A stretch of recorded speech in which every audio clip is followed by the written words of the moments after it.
everyone here all right? I'm very happy to be here today to share our story with you. Our story.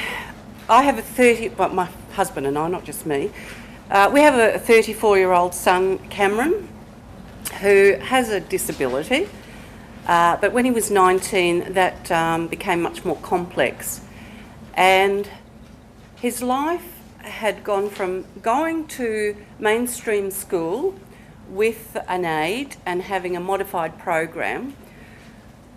When it was time to leave school, our expectation was that we'd find work, he would go on and move on with his life, but that didn't happen. There was no work available. Even although the Disability Services employment people were out there, it wasn't happening for us.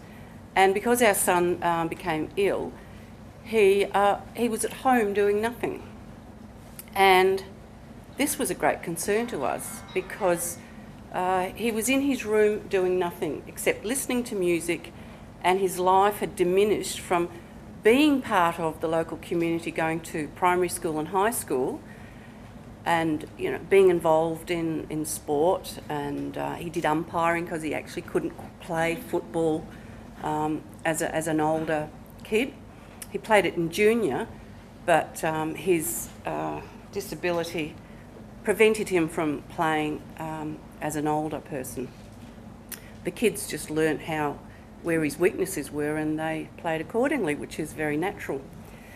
So he's around about 19, 20, 21, and his life was very limited. And as a family, we became very concerned that, is this all it is for him? He's a capable young man. He's got a lot of personality. He's very social, but there were no opportunities at that time. We live in the country, so that diminished his opportunities as well. Fortunately for us, around about 8-9 years ago, I think it would be, I was fortunate to hear Deb Roget speak. This person, I was invited to go and hear some people speak. I had no idea what it was about. I'd never heard of individualised planning and people living on their own with supports. My thoughts had always been, well, what other options are there but segregated living, CRUs. He was still very young, and we hadn't got to that point of what's going to happen in the future, where's he going to live, because, he was still only young. But because his life was so limited, I was very keen to learn and to hear all I could. So I went to this thing I was invited to, and I heard Deb Roget. And what Deb and the other people there that day spoke about was common sense. It was, why can't people with a disability live in their own home, not with other people with disability, but with non-disabled people? And why can't the family around support them as well, without being the main supporters, without the person living with them all the time?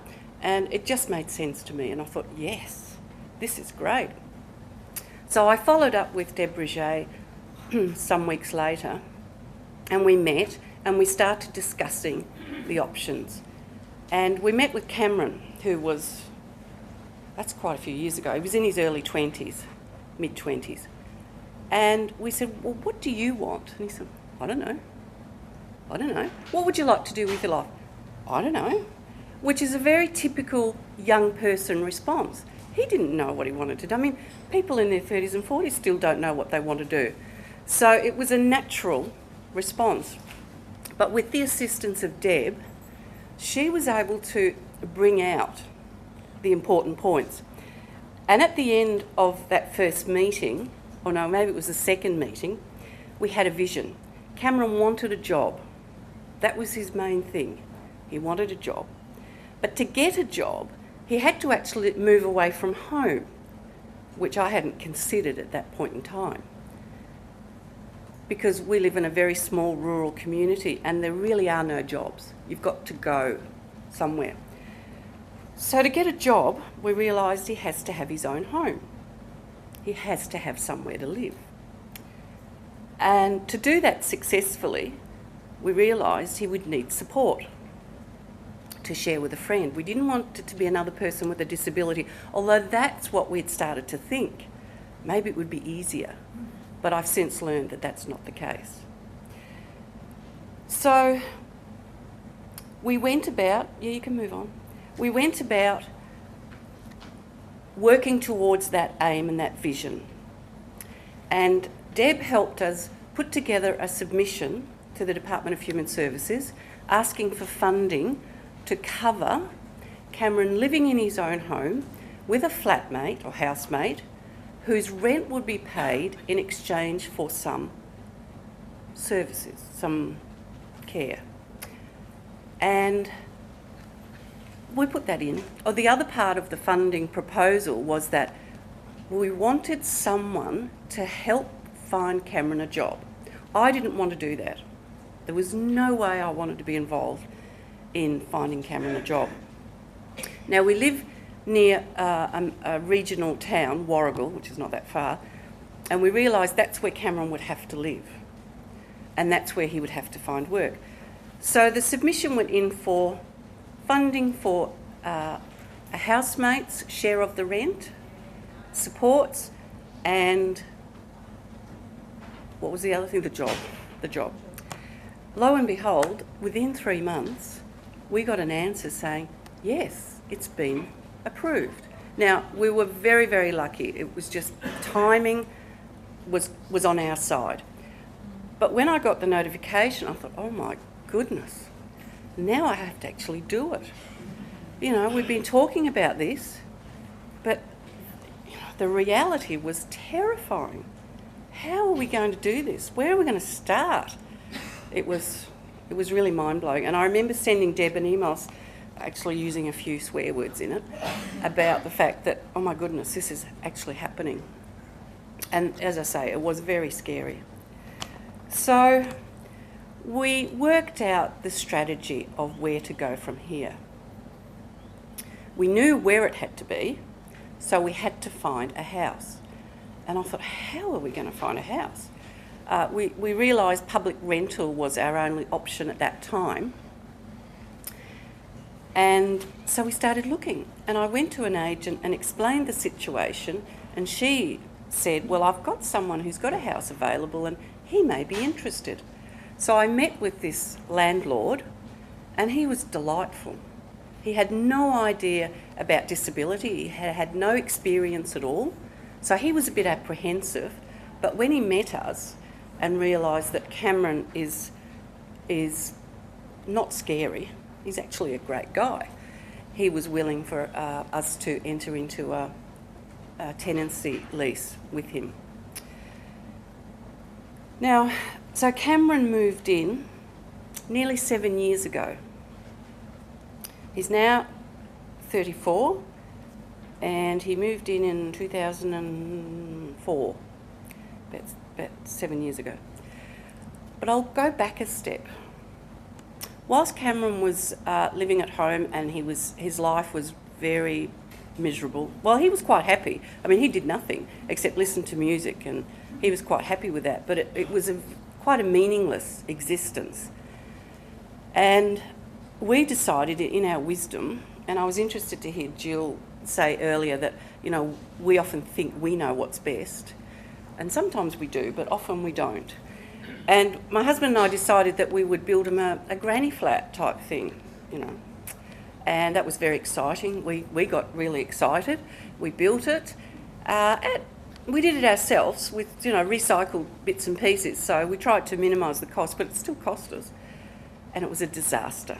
Cameron tried so hard. I think we subconsciously put a lot of pressure on him that this should work and that he should live independently and he should do his own cooking and his own cleaning and his own washing and his own shopping and banking, just like that, you know. There's your house, go and live successfully. And it was a disaster. So we realised after a while that this just wasn't going to work. It was basically moving his bedroom from the house to the granny flat, nothing different. And his life was still meaningless, except he had all his bloody work to do, which he wasn't very happy about. So then we meet Deb and blah, blah, blah, blah, blah. The first housemate that we met and asked to live with Cameron, I knew the person, and at that stage, I remember I was very, very nervous about this. But I knew this person, she had, and this is the person in the photo, she did work in the field, so she had experience, and she was looking to move out of home. So I thought, oh, that's great, and she's a really lovely girl. And she moved in with Cameron. And it worked well, but also it didn't work well. Excuse me. It worked well in that she was very adamant that Cameron not become dependent on her. And she was very worried about that. It didn't work in the sense of she did alienate herself because of her fears of him becoming dependent on her.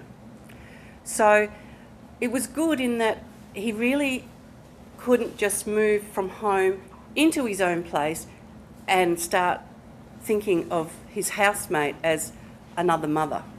It didn't happen. So it was really good in that sense. And Caroline stayed about 12 months. Oh, she stayed for the 12 months, and it was really good. There were lots of win-win situations. There were some things that didn't work well, but overall, it was really good. And what I've learnt since then, thank you, is that even if a situation is not as successful as you hope, it doesn't matter because they learn. Cameron learnt a whole heap from that experience. And that housemate brought to him her own experiences, her own family, her own friends. So even though, and I thought 12 months was good, I think 12 months to ask anyone to house share is a good length of time. So Caroline moved on, and my husband and I were actually away. There was a question before about how did this improve Jill's life. And one of the reasons that, and this might sound terrible, but one of the reasons we did this work was my husband had wanted to travel Australia, and he was very clear that he wanted to travel before he was too old to do it well. And he wanted to travel for a year, and he said, Cameron can come, you know. We can't leave him home, but he can come. And I knew that Cameron would hate that because he has a physical disability and he's awkward, and caravans he hates. He always hated camping. So that wasn't really something that was going to work. So when Cameron was settled in his own home with the supports and the circle around him and people there as safeguards, my husband and I took off. My parents thought it was the worst thing in the world. They thought we were so neglectful. They also admitted to me later that they thought Cameron moving into his own home was a terrible mistake. But they have since admitted to us that it was the best thing we could ever have done for him. So that's another thing, you know, people around you might be saying things that you might not want to hear, but you do what you think's best, you know, your instincts, and learn to trust your instincts. That's something that I have done over the last few years, and it's paid off. So whilst my husband and I were away on this trip of a lifetime, Cameron's housemate resigned, and I think, oh my goodness, I'll have to fly back and I'll have to, you know, do all this. But I didn't, because part of the funding, as I mentioned before that, we employed a part-time coordinator, paid by his funding, to help him find work. And she had located, together, they had located employment for Cameron on a traineeship. It was only as a, yeah, you can keep going. It was only as a trial. So when we were away, this lady and Cameron's circle found Brian as a housemate. Brian's standing with Cameron. And Brian was there for nearly 4 years. He was fantastic. They became really good mates, and it worked fabulously. And then he went and got married. Now, Cameron's had 2 housemates that went and got married. Unfortunately, there's not much you can do about that. It is a pain, and you'd rather they just didn't do those sorts of things, but that's life. So Brian got married, and we were all invited to the wedding, which happened to be on Black Saturday. But fortunately, although it was smoky, the wedding went on, and it was lovely, apart from all the smoke and not being able to breathe. So I think the hardest thing as parents, and I'll just reflect at this point, is the fear. The fear of what happens if a person that you have living with them is a disaster.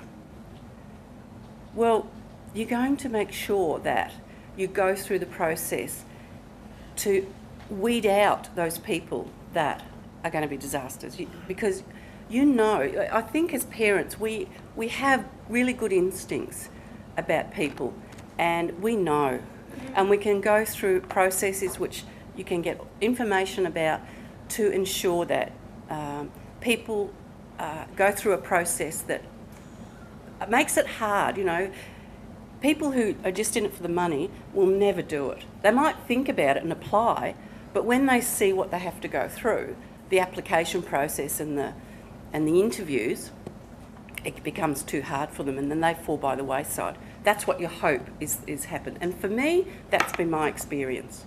Because this is a family-governed type affair of arrangement, we have been involved the whole way. We interviewed, we chose where Cameron was to live. His work was something separate, but that's been incredibly successful. And that was just someone that they approached, and I'll talk about that a bit later. There is a lot of information around from, like Homes West, from groups in America that we, through PLA we've got information from. There are what do you call them? Agreements and contracts, hosting agreements and contracts that you can, if you're really worried about it, you can employ. Now, I did that the first time, but then the second time we were away, so it didn't happen, and I haven't done it since, because for us, we haven't needed to. There will probably be a time when we do need to, but for us it's a little bit more informal, which doesn't mean to say that Cameron's at any greater risk than if it was formal. My husband asked him, would he mind taking the bin out, because we've got a long driveway and it's a pain in the neck. And that used to be Cameron's job, but of course it fell on us when he left home. And Cameron said, well, hang on, I don't live here anymore. That's not my job. And my husband and I looked at one and I thought, well, yeah, that's true. Doesn't live here, but take it anyway. So that was really good. He was, identifying that he doesn't live here. And we probably may not have asked his brother and sister to do that, because they'd moved out a long time ago.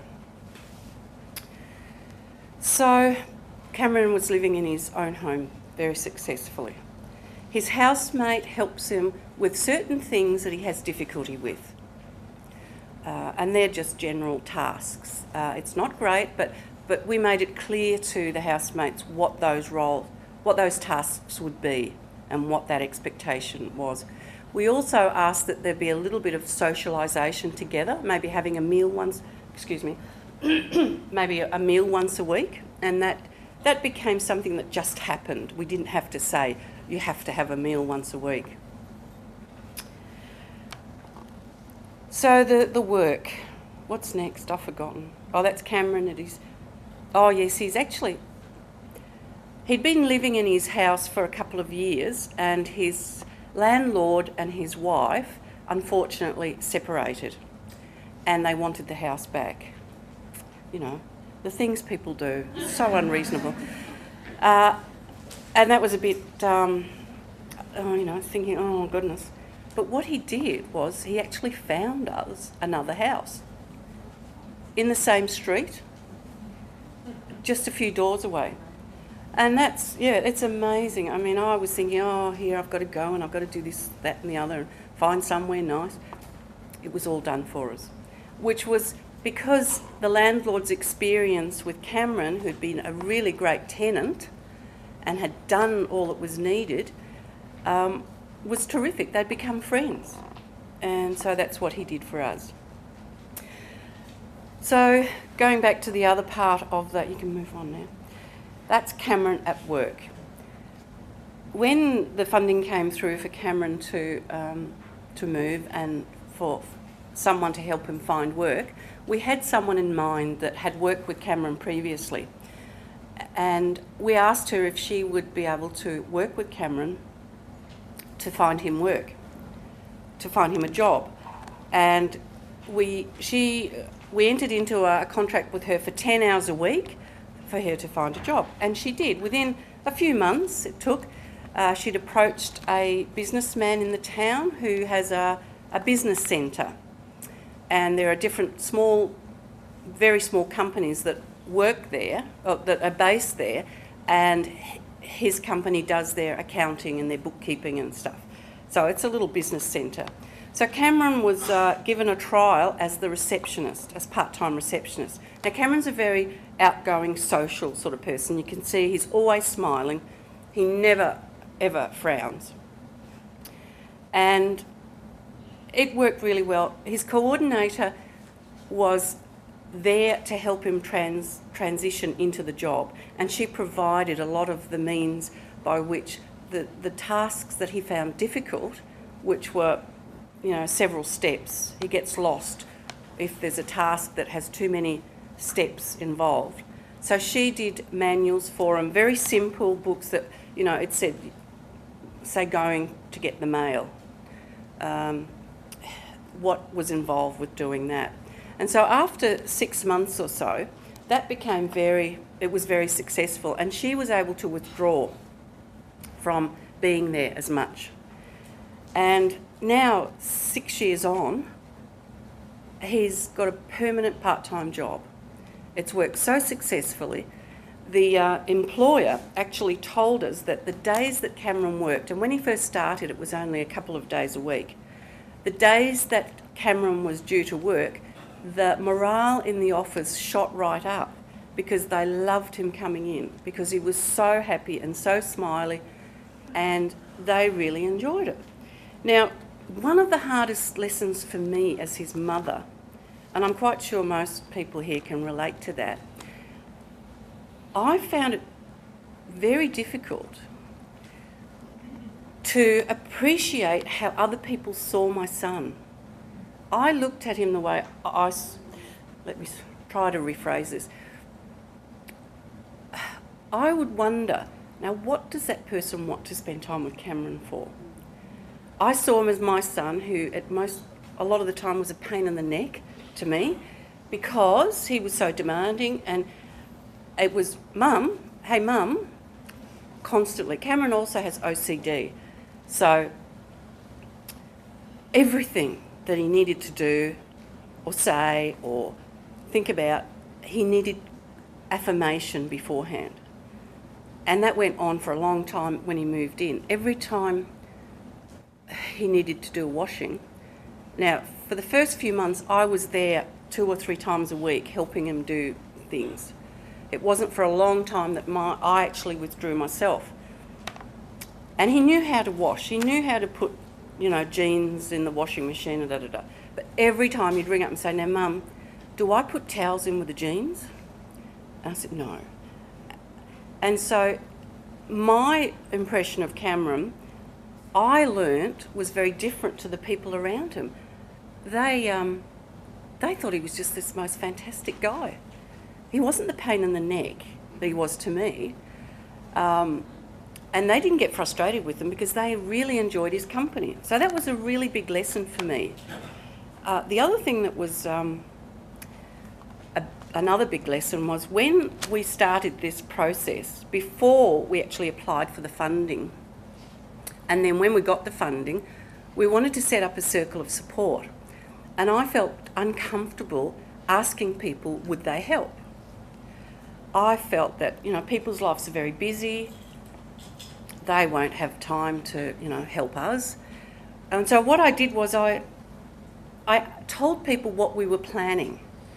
I told them what we were about to do, and they put their hands up and said, "Oh, I'd love to be involved with that. Put me down." And before I knew it, just talking about it had actually recruited a whole lot of people who really liked Cameron, who really thought what we were doing was great. And so I didn't have to ask people. The only two people I asked was his brother and sister. I expected that they would help, and they did. I mean, they said, "Oh, of course." But I hadn't thought to ask them before.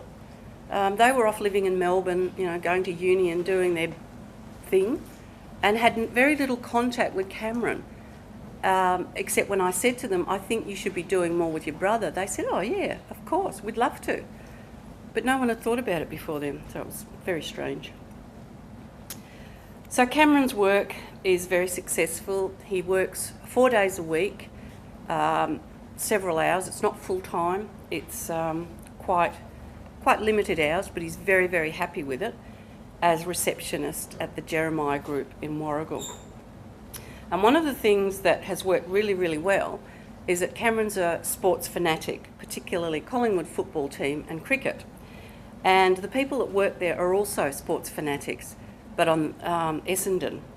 So you can see he's surrounded by football memorabilia, and he just loves it.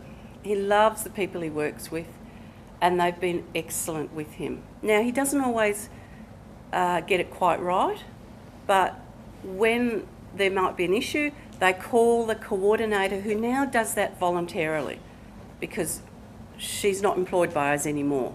The job was obtained, it's worked really well, and if there's an issue, she just volunteers some advice, which is wonderful.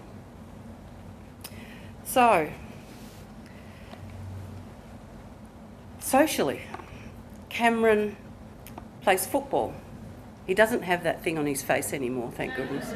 His sister talked him into getting rid of it. And the reason she used was chicks don't like that. So that was a motivator to get rid of the hair. He plays football, he plays cricket, and he goes to the gym. And I think the reason he goes to the gym is because there are really good-looking women there. And he exercises his eyes more than other parts of his body. So, yeah. He does, yes, he does, very much so. He was very well known in his own community at Neerim South, where we live, which is a very small rural community. He'd grown up there, he'd gone to school there, he was very comfortable. He knew everybody. When moving to Warragul, it's only 20 minutes away, but it's like another world away. It's much busier. There's a lot more people, a lot more diverse people, and he wasn't known, and that was a great concern. How can we safeguard him in his own home or in his community? But he's such an outgoing person that people have got to know him, and wherever he goes, he introduces himself, and that in itself has proven a safeguard, because people generally are wonderful.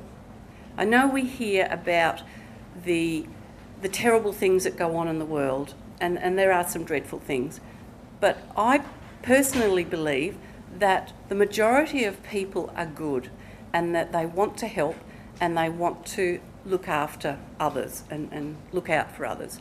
I've had phone calls from someone saying, "I just saw Cameron going down such and such and such, and is that right? Is that okay?" And I said, "Yeah, he's actually going to visit someone that lives down there." And that's very reassuring for me, that someone who knows him happened to see him and think twice about, "Oh, I wonder what Cameron's doing." That happened at the beginning. It sort of doesn't happen much now. What he's learnt in 7 years, I would never, ever, ever have imagined him to have learnt that. So our expectations as a family have just been totally amazed. He's doing things that are just natural things. I can't. It's hard to put it into words. But as I say, his skills development has been incredible. He's really grown up. He's become the person that maybe we were holding back from. I think that worrying about his abilities or his lack of abilities was actually, not giving him the opportunity to grow. And that is from a very real fear that maybe we are the only ones that can best look after our children. Maggie, did you find, that's the question I was about to ask, did you find living at home, you sort of mollycoddled a little bit and said, oh, they can't do that, but very much. We don't give them that chance, and now they've moved out, they say, oh, of course I do. Yeah, the question is, when Cameron was living at home, did we find that we mollycoddled him and did things for him when in actual fact he should have been able to do them himself? And absolutely. I found it much quicker and easier to do things for him because he is slow. He does take a while to do things. He's much slower than others. So yes, I did. Yes. I ask, how is he dealing, with money, money-wise? He's actually very good. We initially helped him with all of that, but he's developed the skills to do all his own budgeting himself, and he's absolutely on time with his rent. He never misses. All his bills are paid well on time. He never gets a reminder, unlike his mother, who can be very slack. So he's actually developed those skills, and we worked with him on that. So that, it works well. So this on the screen is the big trip. The big trip that we took. We were very fortunate in that we had inherited a little bit of money so we could buy the van. We don't have, a huge amount of money, but we were able to do that, and we had a wonderful time. So for us, knowing that our son was living with a housemate who did some things for him, he had a circle of support around him, and I had set the circle up before we left, and I had done, and I'd love to have brought it, and I'm sorry, but I forgot. I did a photo of Cameron and details of that. We had a number of people who had said they would like to contact Cameron regularly. We wanted him to have contact with someone every day while we were away, so that, nothing could go wrong in the sense of it could slip, through. So each day, someone would contact him, and then maybe every second Wednesday, someone would come and go out for lunch with them. He'd go to tea to a friend's every second Friday. It happened so that he had contact that first while we were away. Now, a lot of those things still happen, and that trip was 5 years ago. And those things we put in place are still happening. He still goes to our friends on Friday nights for tea. And sometimes he'll bring tea. Sometimes he'll go and get Thai or Chinese or something. So it's been a really enriching experience for not just Cameron, but the people involved in his life. One of the things he's been doing for the last 12 months is he has someone, I think it's from DHS, comes and cooks with him so that he expands his cooking skills. But really, he just likes going out and visiting people just at the time when tea's ready. So he can do very basic stuff, but he just doesn't. He doesn't want to. Yeah. Yeah, exactly. Yeah. Yes, he doesn't like cleaning up after himself. So he has a cleaner come in regularly, and he pays for that himself. He works, so he wears nice clothes, and you can't just throw them in the washing machine, and he can't iron. So I know I didn't want to do that. I thought, no, I'm not taking on the ironing and the washing and the ironing role. So he went to a local laundromat who did a bit of that, and they developed a wonderful relationship.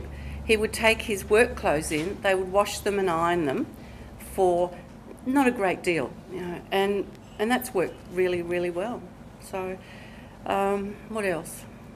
That's a view that I thought I'd share with you of the trip. It's in Western Australia. And that's Cameron at football with his dad, at wherever. Another benefit for Cameron is that he occasionally speaks at functions like this and tells people about the difference to his life since moving out of home. And he's very well received. It's all prepared. We do it together, and he reads from his notes, and he loves doing that. He loves sharing anything about himself. He emceed last year. PLA had a launch of an evaluation that was done of PLA, and he emceed the day, and he was very proud of himself for doing that. Cameron will talk to anybody, and will talk the leg off the chair if you let him. One of Cameron's housemates, after Brian left, we went through the process, and there was a young woman who had just had a baby, and she had applied to be housemate, and she came highly recommended, and so we decided that yes, we would give her a go, and she moved in, and this is her little boy Liam. And she lived with Cameron for about 6 months or so, but it wasn't very successful because Cameron is a very loud, noisy person, and he didn't understand that you had to be quiet. You couldn't bang doors or yell down the phone when there's a baby sleeping. So for Fiona, it just wasn't as successful. Cameron loved having Fiona and the baby there. He really enjoyed the baby, and I thought that would be another experience for him. But she moved on, and that's fine. Cameron got a lot out of that relationship. He enjoyed the baby, and he learned that if there's a baby around, you really need to be quiet. So then his next housemate has just moved out because he got married. So we're back to square one. But now it doesn't worry me. It doesn't frighten me the way it did the first time, because I know that we will find the right person. And if we've had four, I think, housemates, only one of which stayed less than 12 months. So they've done, I think we've done really well, and they've all contributed in their own way. Yes. If God forbid something happened to you, who would you want to that? Yep, that's a really good question. And the question was, when something happens to myself and my husband, what happens then? And that's something that I do need to think about, because I think I'm not that old yet. It's something that I haven't dealt with yet, but we do need to. And his brother and sister are aware that they will be more involved, and also the circle of support, although it's quite informal at the moment. Down the track we will formalise that more, and we will have that much more in place, so that when we are not around, it will continue as it does. And then if Cameron needs a housemate, or if he continues, he may get to a point where he doesn't want a housemate. The people around him will do that, and I believe very confidently that will happen. The question was, when Cameron was in between school and then moving out, would he have been willing to do that anyway? Is that right? Yeah. I believe that at some point in time he would have been ready for that. Now, they all depends on the person. The question was basically that with circles of support, will they change from time to time as needs arise? And that's very much the case. Although ours is not formal, that we don't meet formally at the moment, there will come a time, as my husband and I get older, where it'll become much more important that other people are involved. And that's when we will formalise it again. We'll bring it back up and we'll get it happening in that formal way. Very much so. And I think there are times when, in anyone's life, there's ups and downs and arounds and abouts, and the circle will reflect that. I will finish up with just a couple of things. I mentioned before that Cameron's housemates just moved out. He got married and he's living on his own at the moment. And the reason he can do that is because he has a little dog that is his best mate. And that dog, I know, if anyone ever came to the house, would terrify anybody. So I know that's my safeguard, that he can live on his own with some protection until we find him a new housemate. But the last thing I'd like to say is, it's hard work, although it can work, it can move very freely. It's not something that's insurmountable. I think our fears are the hardest thing to get over. As parents, we have these fears for our kids that no one can do it better than we can, and I think that's a load of rot, to be honest. We certainly can do it, but we're holding our kids back because of our fears. And for those of you who are in a similar situation that I was, 8-9 years ago, I'd say learn as much as you can and go for it. And ask questions. We're all available to give you as much information as we can. There is a wonderful, if I can say this, there's a wonderful conference coming up later in the year, which was one of the first things that I went to, the PLA conference. It's in August, and that was wonderful. And you will hear people speak from overseas about the same sort of work. People living in their own homes with another person that is not disabled. So thank you very much.